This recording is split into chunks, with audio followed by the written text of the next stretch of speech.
Moi bons días. Hoxe 26 de setembro é o Día Europeo das Linguas, un día instaurado e instituído polo Consello de Europa para lembrarnos que o plurilingüismo é sempre unha riqueza e nunca un problema. Dende Galicia, concebimos as linguas como un vehículo de comunicación, como un elemento que contribúe a relacionarnos e como unha expresión de diversidade. Nunca entendemos como un motivo de confrontación, como un motivo de exclusión ou como un motivo de diferenciación. Este ano é un ano especial para dicilo, estamos celebrando o Xacobeo. Chegan a Galicia e a Santiago de Compostela millóns de persoas que falan idiomas moi distintos, moitas veces moi distantes, culturalmente falando, pero todos se entenden e todos chegan a este lugar de encontro e de acollemento. Compostela foi receptora, dende o século IX, receptora de centos de miles de peregrinos, millóns de peregrinos ao longo da historia, porque chega ata os nosos días, e tamén de influencias culturais, intelectuais, políticas, importou e exportou cultura.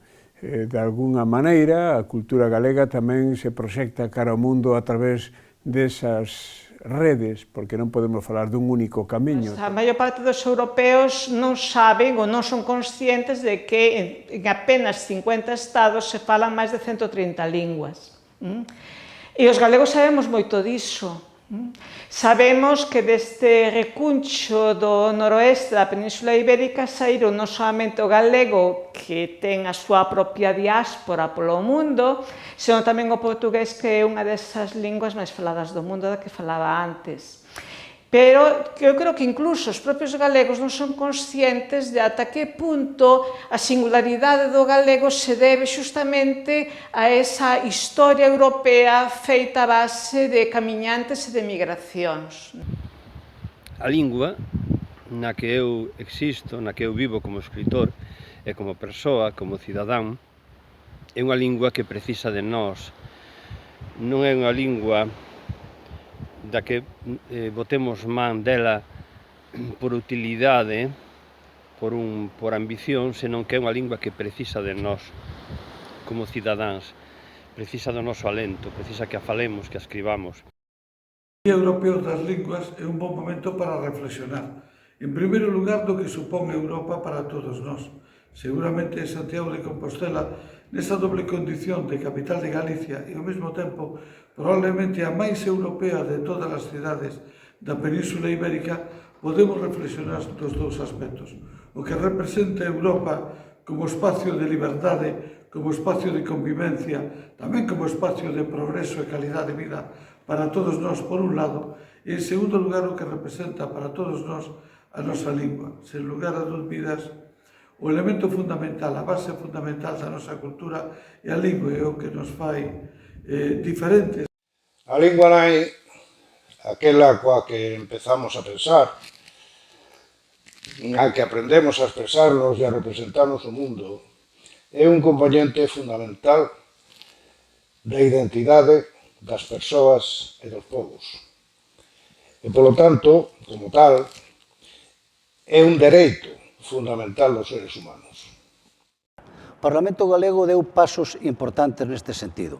No ano 1983 aprobouse por unanimidade a Lei de Normalización Lingüística de Galicia. E xa, posteriormente, no ano 2014, aprobouse tamén por unanimidade a Lei de Aproveitamento, a Lei da Lusofonía, a Lei de Aproveitamento do galego e do portugués para o conhecemento de dúas linguas que teñen moito en común e que sirve para que nos comuniquemos con ese xente, con esa población. O Día Europeo das Linguas é unha ocasión magnífica para resaltar o valor da diversidade tamén nos eidos cultural e lingüístico. E Santiago de Compostela é un lugar inigualable para resaltar esa confluencia de linguas e culturas de todo o mundo que aquí chegaron a través do camiño xacobeo.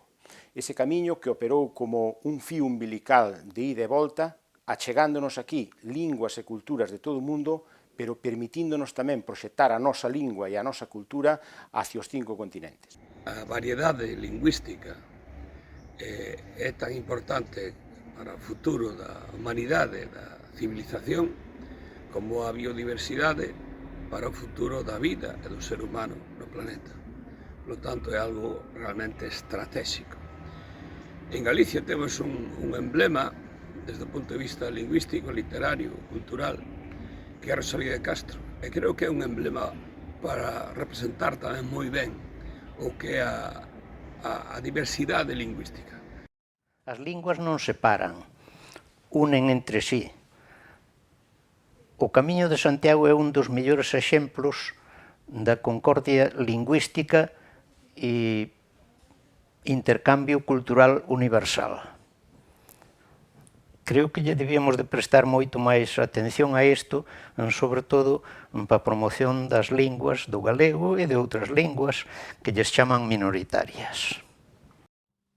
Desde calquera perspectiva que defenda a democracia e os dereitos das persoas, parece claro que, para sermos cidadáns e cidadás de pleno dereito na nosa sociedade, é necesario que as nosas linguas e as nosas culturas sexan respectadas, que poidamos ser educados na nosa propia lingua e que poidamos utilizala en todos os aspectos da nosa vida diaria.